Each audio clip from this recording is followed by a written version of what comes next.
A blessed Sunday to all and good morning. Magandang umaga po sa ating lahat. For this 21st Sunday in Ordinary Time, it's interesting in our Gospel, the Lord, on His way to Jerusalem, was asked by someone, Lord, will only a few people be saved?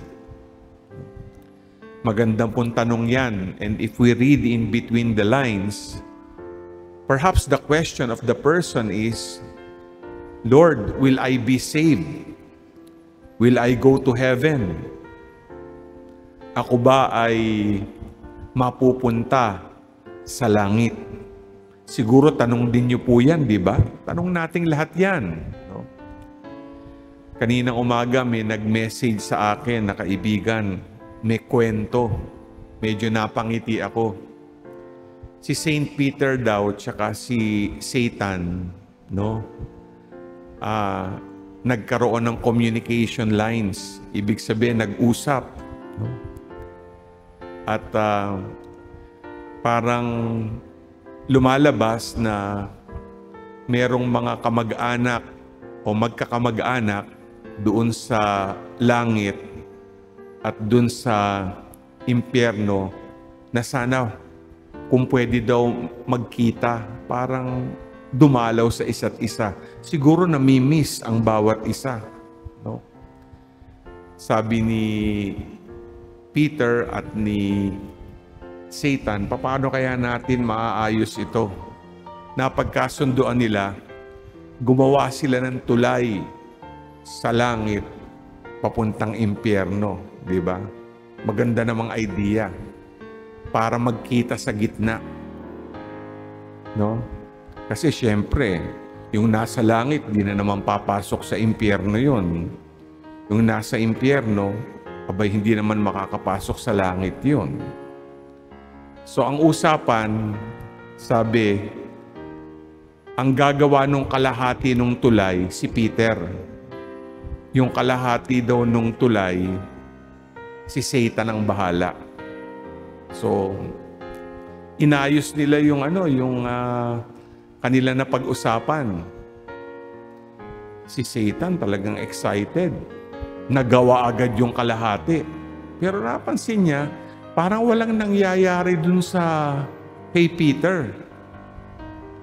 Tapos na yung kalahati nung tulay, parang antumal, wala. So, hindi na nakatiis si Satan, kinausap si Peter. Sabi, bakit parang walang trabaho diyan sa area mo? Inip na yung mga nandito sa impyerno na makita yung kamag-anak sa langit. Sabi ni Saint Peter, pasensya ka na ha, kasi nagkataon lahat ng kontratista nandyan sa impyerno.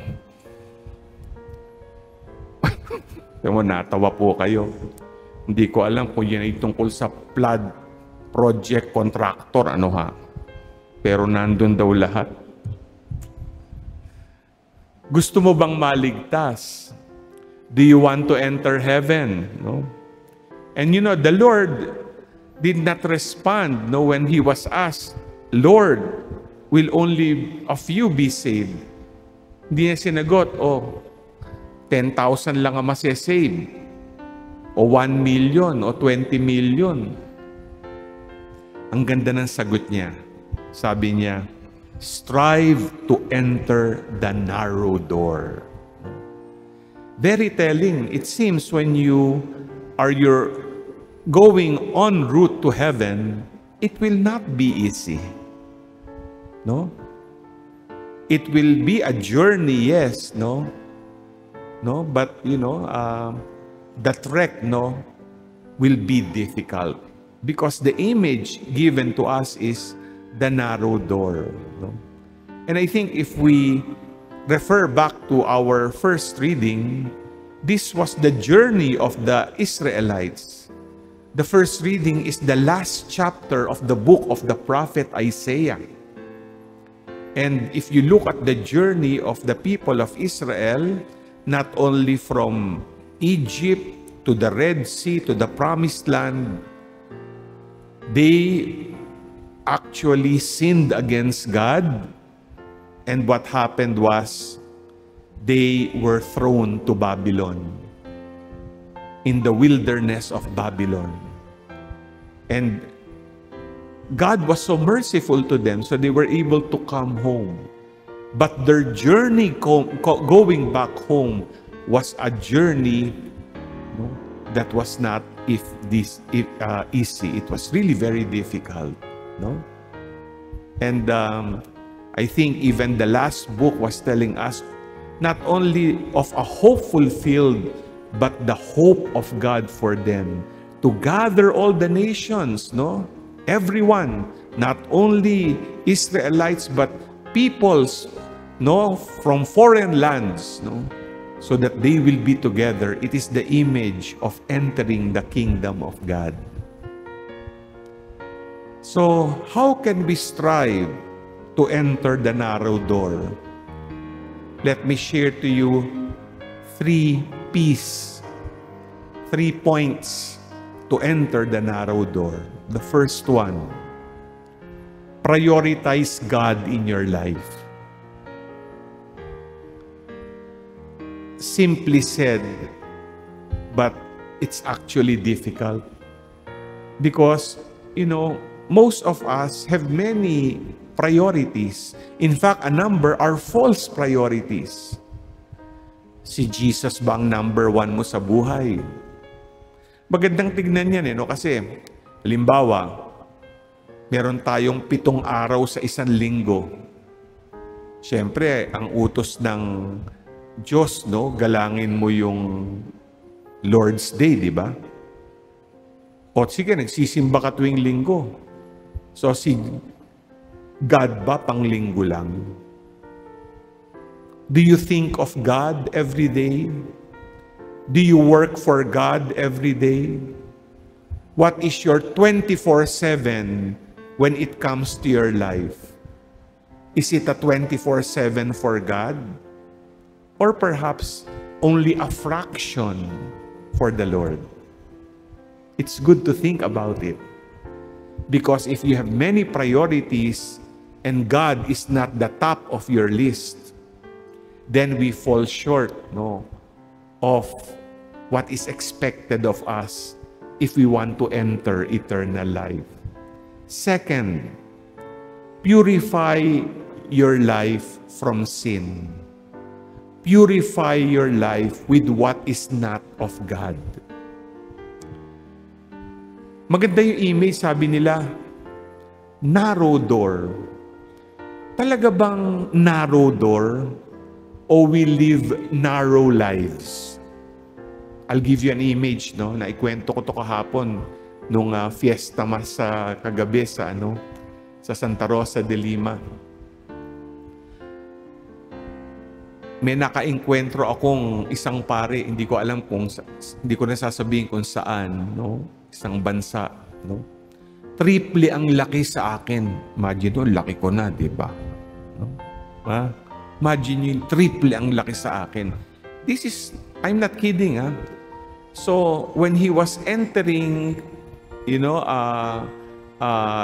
door of the refectory where I was, talagang patagilid siya na pumapasok. Alam naman natin ang mga normal na pintuan, lagusan, di ba? Hirap pala pag masyado kang malaki. So, baka naman kailangan mong tapyasin, mag-reduce ka para makapasok ka. Pero siguro ang hamon, if we want to enter eternal life, remove from your life what is not of God. And purification from sin is really a challenge. In our second reading from the letter to the Hebrews, this is where God works to correct us, di ba? God corrects those who are sinful so that they can be purified of many things like their vices, habits of sin. No? No? Whatever you do that is wrong and not of God. For we know, purification leads to what we call a clean heart. And when we have a clean heart, then it is basically our ticket to eternal life. Finally, if you want to strive to enter the narrow door, persevere in faith.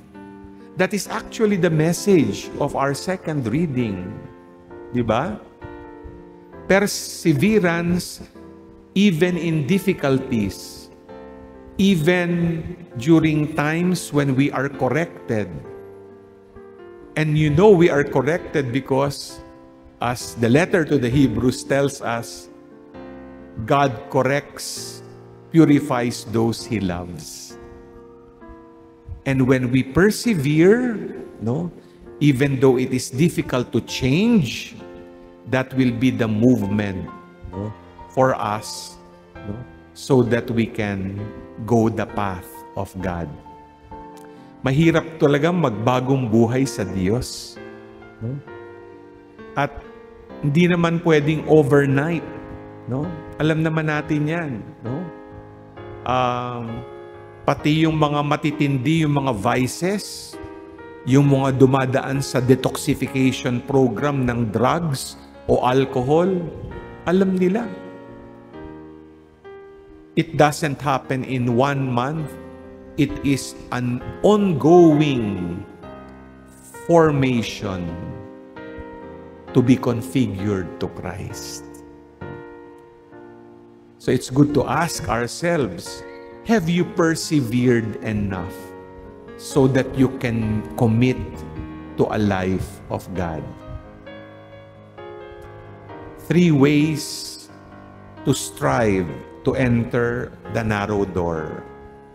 Prioritize God in your life. Purify your life from sin. And third, persevere in faith as you commit to a life for God so that you can enter everlasting life. Amen.